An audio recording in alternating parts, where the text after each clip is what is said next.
We are going to win this thing. Meg Whitman is confident, but the time for talk is over. The only voice that matters now is the voice of the voters. And Steve Poizner hopes a few more of those voters speak loudly at the ballot box. A lot of professional politicians are full of hot air, and Barbara Boxer is among them. Well, the gloves are off. Carly Fiorina taking swings at Barbara Boxer, and so is Tom Campbell. I sit down with the two major Senate candidates in the Republican primary. You decide, can either one of them outbox Boxer? And we'll give you props. There's a proposition on the ballot that some say could make your car insurance skyrocket. If you've got 15 minutes, better stay tuned. You might have a bundle on car insurance. All the stories people are talking about and everything you need to know right now on a special primary edition of The Filter.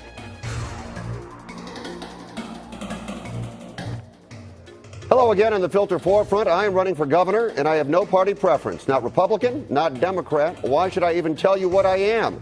It could happen. But we'll begin with this. The time has come.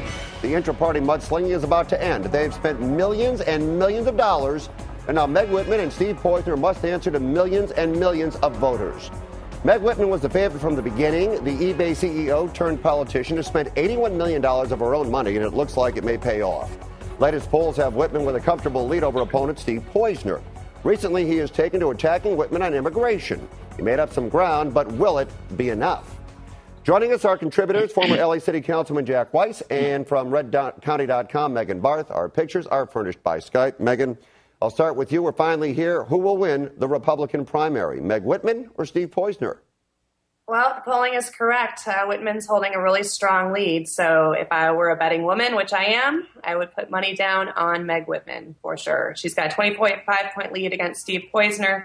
Steve Poizner did something interesting over the weekend. He released an endorsement by Sheriff Joe Arpaio, which I thought kind of came late and just thought was an odd endorsement, but perhaps timely because of the whole illegal immigration debate going on right now between the two candidates. But still, his polling numbers, as they show, as late as June 2nd, there was still a sizable lead, Meg Whitman holding at 25 percentage points above. So I think Meg Whitman's going to take it tomorrow. Now, Jack, it seems like it's going to be Whitman. What does she have to do to beat Jerry Brown in the general election? Just keep spending? You know, I actually think, first of all, I agree with Megan that it sure looks awfully likely that Meg Whitman takes the primary. And I think both sides are going to spend a lot of money. Meg will probably spend more than Jerry.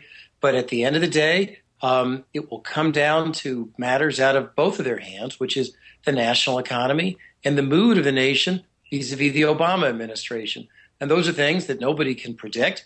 Although you can probably predict the economy, if it gets better, it will only have gotten a little bit better. So you'd have to bank on a lot of voter anger in the fall. You'd have to bank on that slightly favoring the Republican Party. But California, the Democrats outnumber Republicans by such a sufficient margin. The question is, will that be enough? Yeah, and when you point that out, you know, it seems to me no matter what the pulse is nationally, I just think it's tough for anybody to overcome Jerry Brown in this state. Well, you'd think that, and that makes sense. And he starts with the name ID lead and with the party registration lead.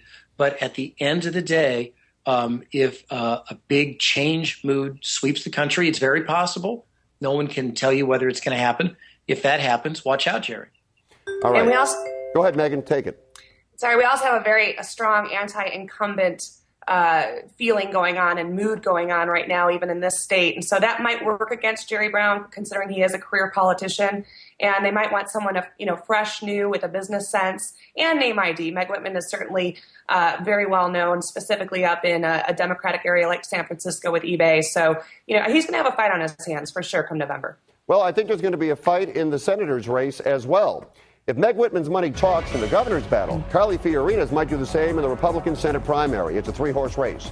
Former Hewlett-Packard CEO Carly Fiorina against former Congressman Tom Campbell, with State Assemblyman Chuck DeVore running a distant third. The polls have been very close at times. Most showed Campbell leading for the majority of the race, but Fiorina seems to be the favorite heading into the primary, with some polls giving her a double-digit lead. This race is all about one thing: who can beat Barbara Boxer? Campbell's been pushing the fact that a recent LA Times poll claimed he's the best candidate to replace the three-time senator. But clearly, many think Fiorina is the answer. Jack, you tell us, which candidate do you believe has the best chance of beating Barbara Boxer? Fiorina wins the primary, and I'm a Democrat, so I'm going to vote for the Democrat in the fall. But I will work particularly hard for Barbara Boxer if the nominee is Tom Campbell, because I believe that his views regarding the state of Israel are not consistent with mine. I think there's been a long argument about this. I think he is insufficiently vigorous in his support of the state of Israel.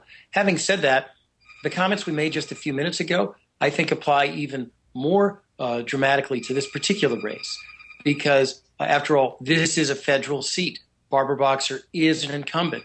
And so if there is an anti-incumbent sentiment and if there is a feeling that the country is on the wrong track, that unfortunately, from my standpoint, favors the Republicans even more in the Senate race than in the governor's race. Megan, why do you think it's time for Boxer to go, and why can't either of the candidates I mentioned beat her?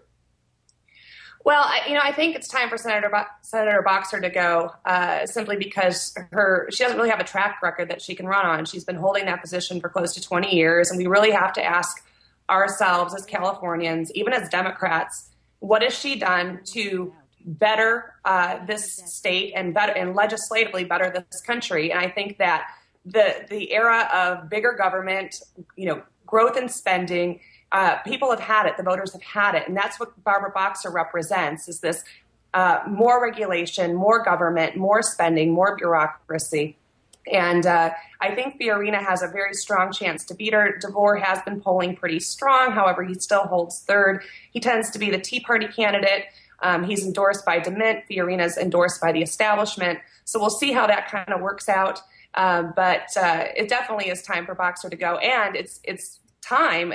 What's really interesting is that this is the first time that she's felt threatened, whereby Barack Obama has come out here not once but twice to help her raise money. So obviously the pressure is there. It's her race to lose, and Fiorina can probably win it as long as there's a lot of boots on the ground and this anti-sentiment of bigger government carries through to November. Well, later in the program, I sit down with Carly Fiorina and Tom Campbell in separate interviews. We'll let our viewers decide for themselves.